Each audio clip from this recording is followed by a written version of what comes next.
everyone. I just wanted to do a quick sort of post-running refresher yoga video. I know most of y'all have done a long run this weekend, so this is something that you can use this evening or, some night this week or next week after your long run.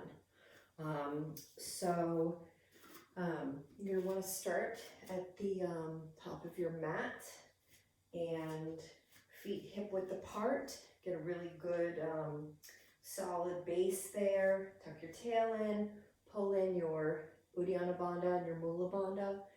If you're not sure what those are, watch my Shivananda class. It's just making sure that the work that you're doing is coming from your core. So I know it's a bit unfair. This is supposed to be restorative yoga, but you really should. I don't want you guys to be stressing your back or anything else, so make sure the energy is coming from your core. So once you're in place, just maybe circle your shoulders a few times, circle your head a few times, and then breathe in, reach up. Breathe out, fold forward. Breathe in, come up halfway. Fold forward. Breathe in all the way back up.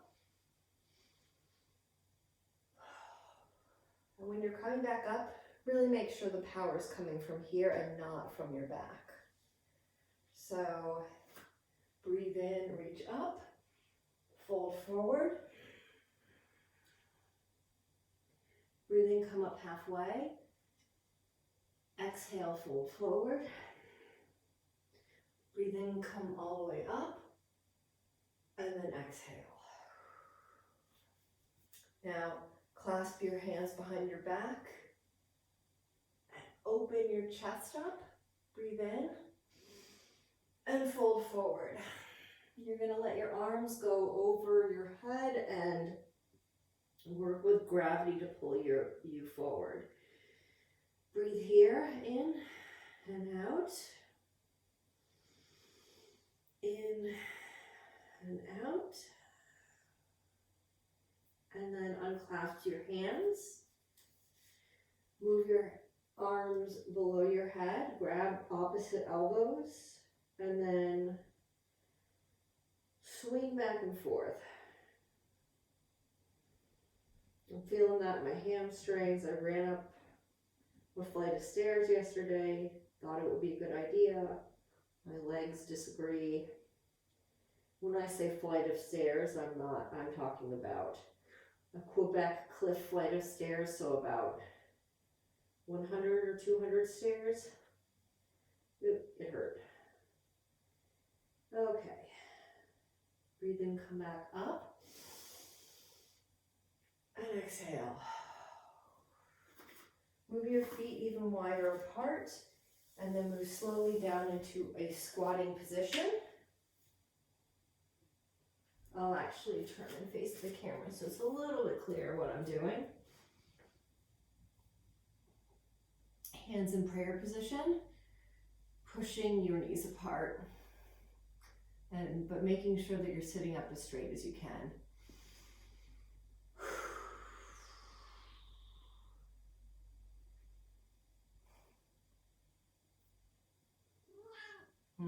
Yep. Breathe in and out. And then I'll move back to the front of the mat. Slowly come out into a forward bend. And then reach your right leg back. Get into a nice low lunge. Make sure your knee is not going over your ankle. Keep this leg nice and straight. Reach forward, breathe in, and then breathe out. Reach back.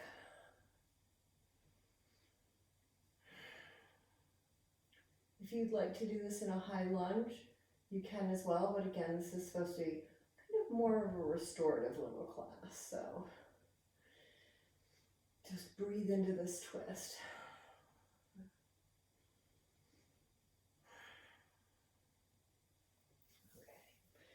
Breathe out, come back to the front, and then come back to the front of your mat, wide leg, feet wide apart. Come back to the squat position.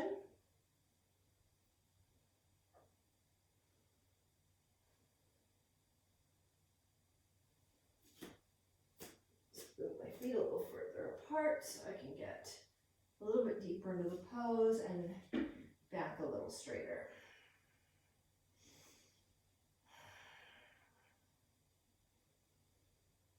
Hands on the ground.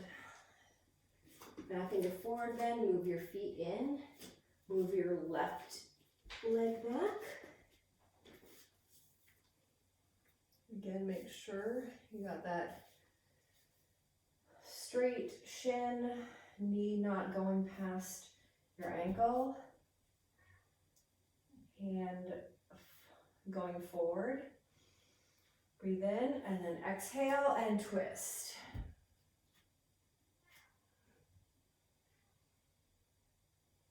Again, whatever you need to do to make this into a more challenging pose. If you're not getting anything from this, go right ahead.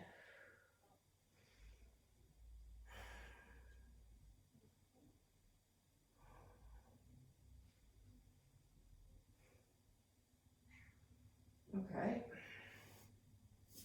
Back to the front.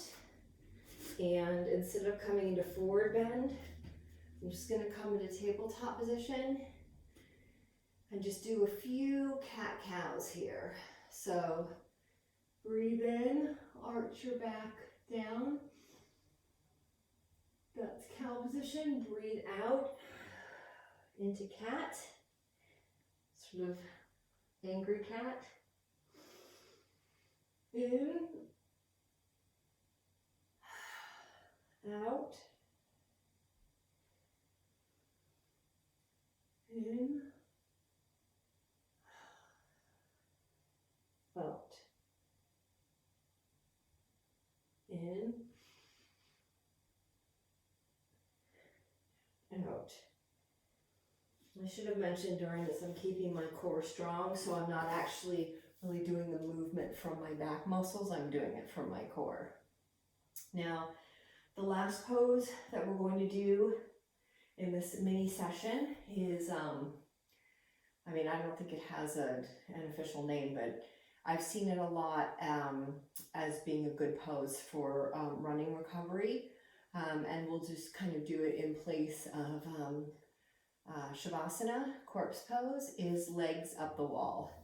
So I'm going to just sidle up to the wall here, get my hip all the way sort of scooched in, and then I can lie down and twist myself around to get my feet up the wall. Hopefully you guys can still hear me.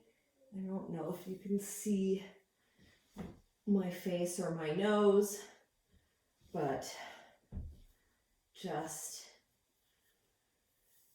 lying with my feet up the wall and my arms sort of kind of in the corpse, I guess in the corpse pose is Shavasana arms.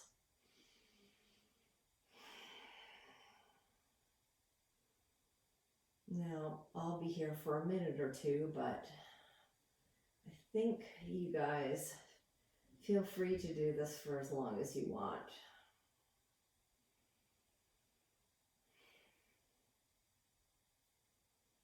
And I promise to look into why this is actually good.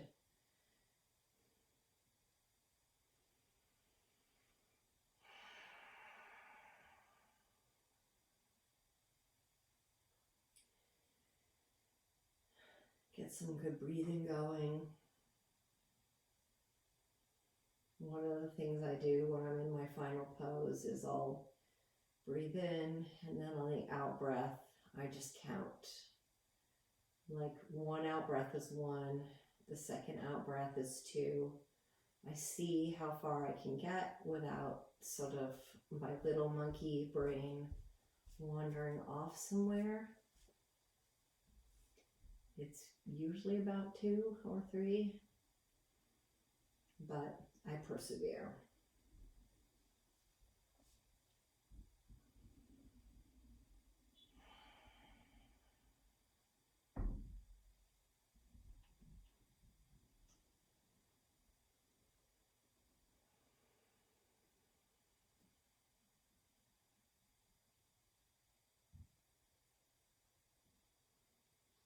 Now, whenever you're ready, it doesn't have to be now, you can stay in the pose for longer. I'm just trying to figure out a good way to get out of the pose without strain. So I'd walk your feet down the wall, roll over to your right side, which is normally how I suggest people get out of floor poses. And then when you're ready, push yourself up to a seated position.